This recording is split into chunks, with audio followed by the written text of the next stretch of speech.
Crossfire Hurricane has been looked at in many fashions.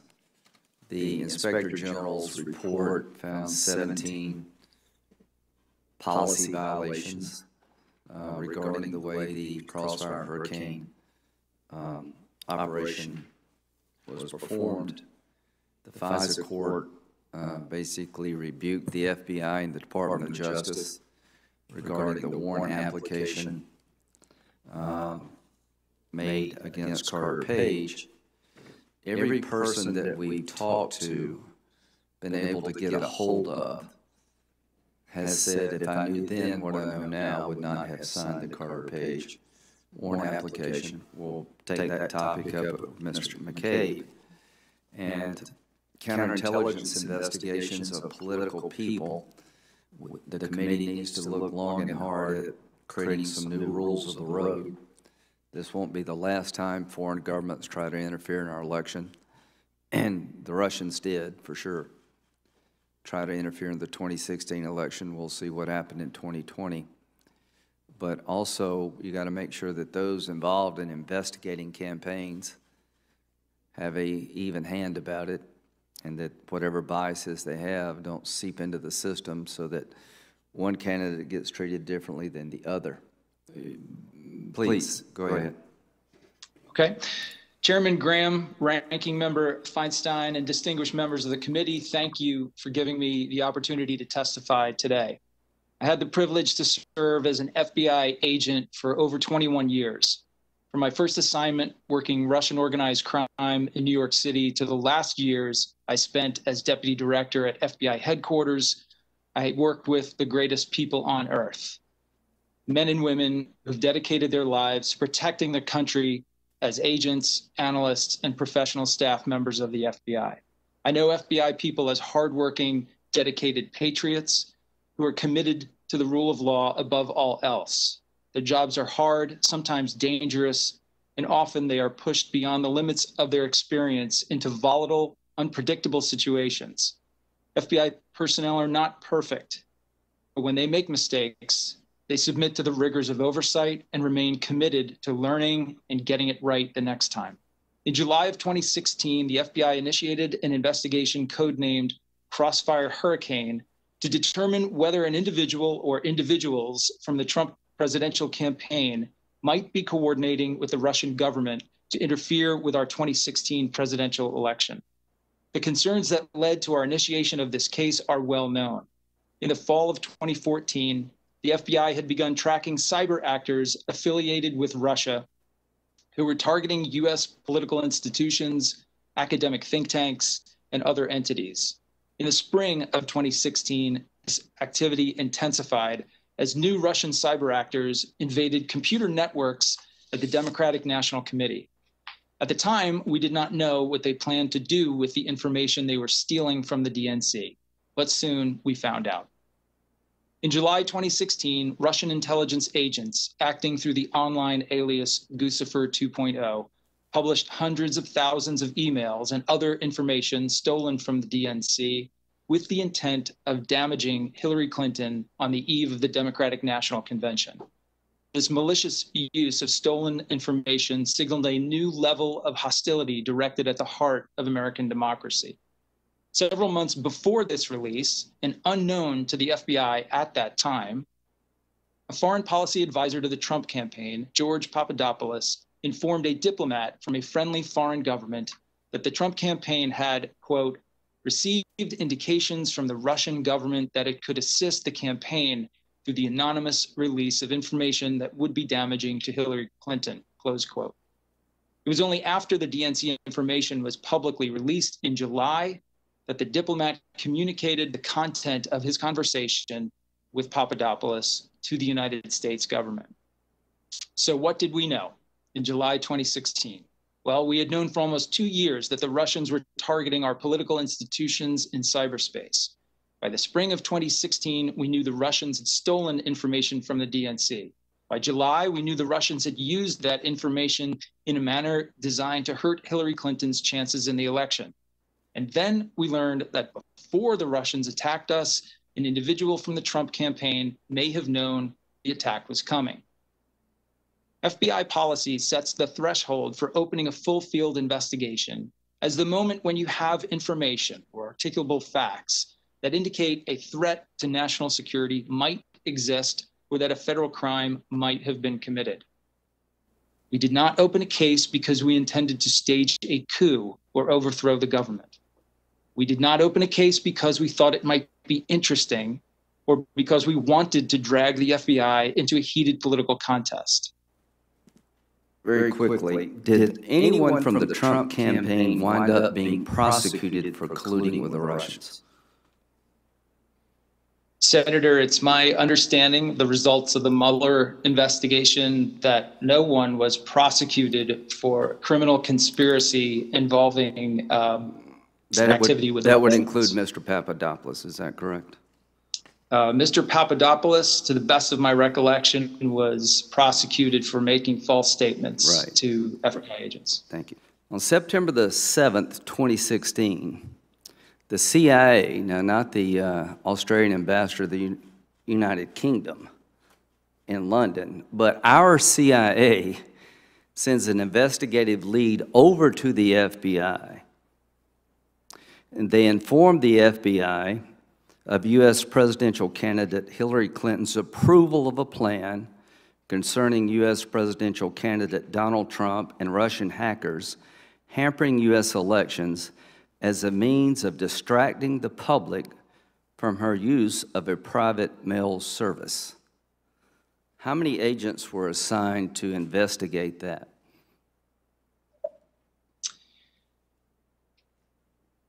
Senator, if you are referring to the memorandum, the raw intelligence memorandum recently declassified by the DNI. Yeah. I have read that memorandum, and I don't understand it to be a request for investigative activity. I'm not aware that any agents were assigned to investigate the information. Wait a minute, time out. You get a memo, an investigative lead is what the CIA calls it, alleging that Hillary Clinton had just signed off on a plan to tie Trump to Russia for political purposes. How many people looked at that? How many agents were assigned to see if it was true or not? Did you know about it? Did you know about it? I was not aware of that memorandum. Wait a minute, time out. You get a CIA memo, investigative lead memo, suggesting that the Democratic candidate for president, Hillary Clinton, is trying to divert attention from her email server problem by casting aspersions against the Trump campaign being connected to Russia, and you didn't know about it. How is that possible? I read the memo recently, and my understanding it went to Director Comey and was also to the attention of Peter Strzok. That memorandum that you're referring to, as I read it, is in response to an FBI request, oral request, for an update of the sort of information that the Crossfire Hurricane Task Force was reviewing about Russian activity in the campaign. That's from my best recollection. That's what the I'm here to tell you that that's not what happened. Is that the CIA, and we've got the documents, sent to the FBI information suggesting that Hillary Clinton had approved of a plan to link Donald Trump to Russia for political purposes, and it went to Peter Strzok. Do you believe Peter Strzok was fair-minded when it came to the Trump campaign? Senator, my experiences working with Peter Strzok, yes, I believe he was fair in the decisions that he made and the work that he did. So do you object to Mueller relieving him from the investigation because of the emails show that he hated Trump's guts? My recollection, sir, is that we removed Peter from that team because of the ongoing investigation. Did you remove him, or did Mueller remove him?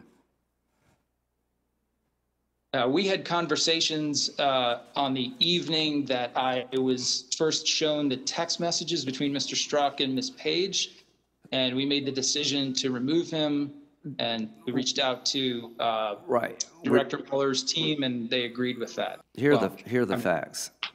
Precept suggests that Strzok not be involved.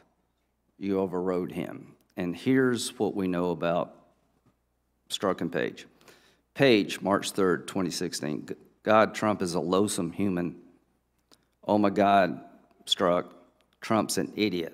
He's awful. Strzok, God, Hillary should win 100 million to nothing. August 2016, Page, he's not ever going to become president, right? Strzok, no, he won't. We'll stop it. So is it your testimony under oath that you think Peter Strzok had no biases against Trump?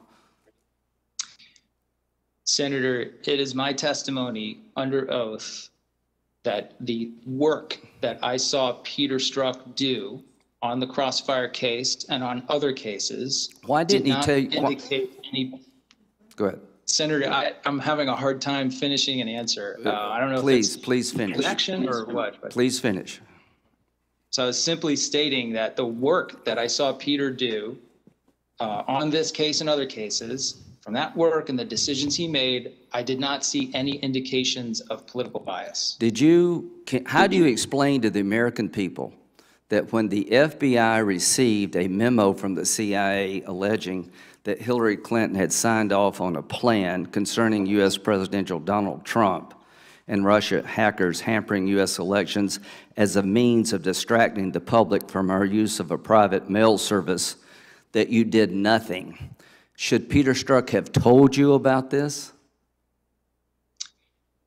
I can't explain to you, Senator, what Peter Strzok or Director Comey thought about that memo at that time. Should you have been notified? What I can say, Senator. Wait a minute. Wait a minute. No, please. I want to get into this.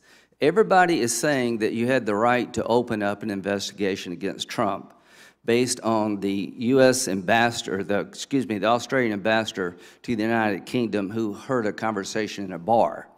What you're telling this committee, when the CIA informs the FBI about a plan signed off by Hillary Clinton to link Trump to Russia, nothing was done. Is that what you're saying? There was no investigation of that allegation at all? What I'm saying, Senator, is it is not clear to me that there's an allegation of criminal conduct in that memorandum. That is based on my current reading of it. I did not see it at the time. I can't tell you what others thought. A counterintelligence investigation is what was opened up against Trump, not a criminal investigation. Is that true? Papadopoulos was a counterintelligence investigation.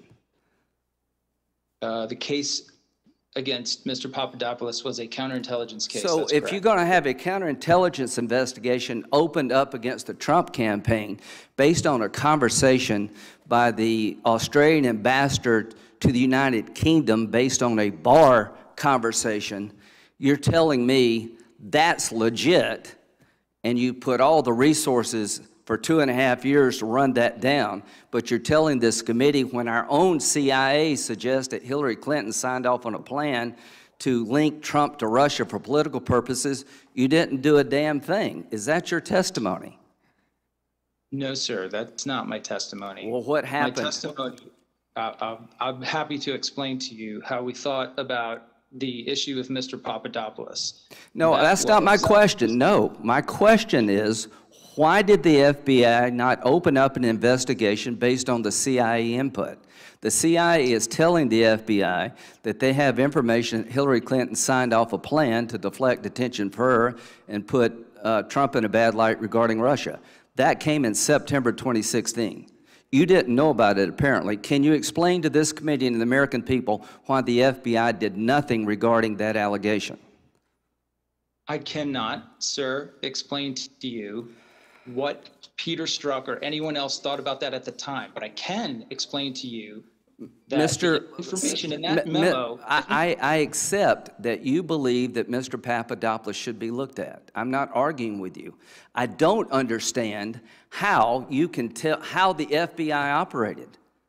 You've got a tip from an Australian ambassador to the United Kingdom talking about a bar conversation with Mr. Papadopoulos about Russia hacking, and that leads to 2.5 years of turning the country upside down. Your own CIA informs the FBI in September that they have information that Hillary Clinton herself signed off on a plan to divert attention from her email problems to Trump by linking him to Russia for political purposes. And Mr. Strzok never told you about it. The FBI never opened up an investigation. They never hired one agent. That really is disturbing to a lot of us. Now, let's go to the warrant. In June 2017, did you sign off on the Carter Page warrant application? In June of 2016, yes. 17, I'm sorry. 17, I'm sorry, 2017. Okay. Did you know at the time that the CIA had warned the FBI on numerous occasions to be careful using the dossier? It was internet rumor. I did not know that at the time, and I don't know that now. Okay.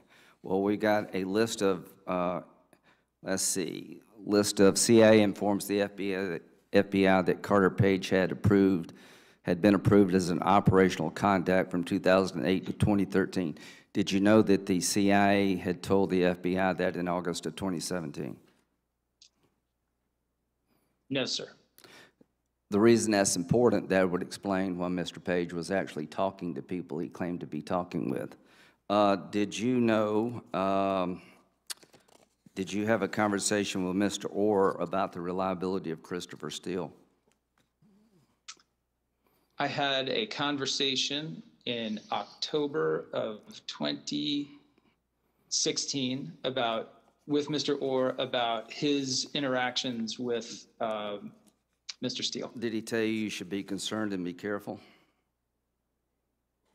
I don't remember him saying I should be concerned or be careful now. In the fall of 2016, this is his testimony to the committee. You put Mr. McCabe on notice. Hey, you need to watch this. You need to verify.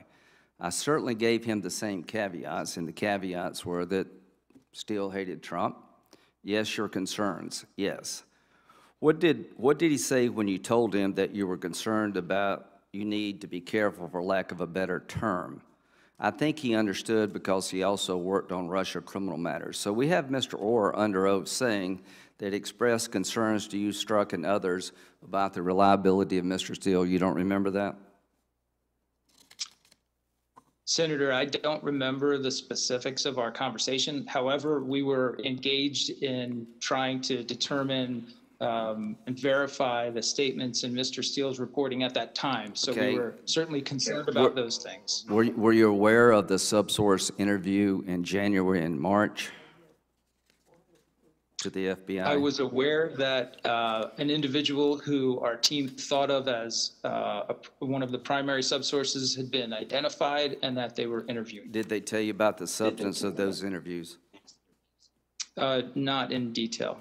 So you didn't know that in January the subsource tells the FBI he had no idea where some of the language attributed to him came from. His contacts never mentioned some of the information attributed to them. He said he did not know the origins of other information that was supposedly from his contacts. He did not recall other information attributed to him or his contacts. Still used incorrect source characterizations for the primary subsource's contacts. That in March he said he never expected Steele to put his statements in reports or present them as facts. The statements were word of mouth and hearsay, conversations had with friends over beers, or statements made in jest that should be taken with a grain of salt. Was any of that ever communicated to you? No, sir, not that I can recall. If you knew then what you know now, would you have signed the warrant application in June of 2017 against Carter Page? No, sir. Okay. Finally, who is responsible for ruining Mr. Carter Page's life? If it's not you, if it's not Rosenstein, if it's not Comey, if it's not Sally Yates, who's responsible for putting together the information provided to the FISA court that was completely devoid of the truth, lacking material facts, completely represented what Mr. Page did and how he did it? Who should we look to for that responsibility? Well, sir, I don't agree with the way that you've characterized the That's entirety what the court of said. I think, as the IG pointed out in the conclusions of their report, Who's responsible, Mr. McCabe? Everyone who had, every person Everybody's who played a role responsible, but in nobody's responsible? Sir, it would help if you'd allow me to finish my answer. I think it might be easier to understand. Okay. The question is, who's responsible? And I think that we are all responsible for the work that went into that FISA. I am certainly responsible as a person in a leadership position with oversight over these matters. I accept that responsibility fully. Did you mislead the FISA court? I signed a package that included numerous factual errors or failed to include information that should have been brought to the court. And what should be done? What should be done to you and others? Well, Senator, I think we are doing that with this process. I think our efforts should be focused on figuring out how these errors took place and ensuring that they don't happen again. That starts with those who committed the problem being held accountable. Senator Feinstein.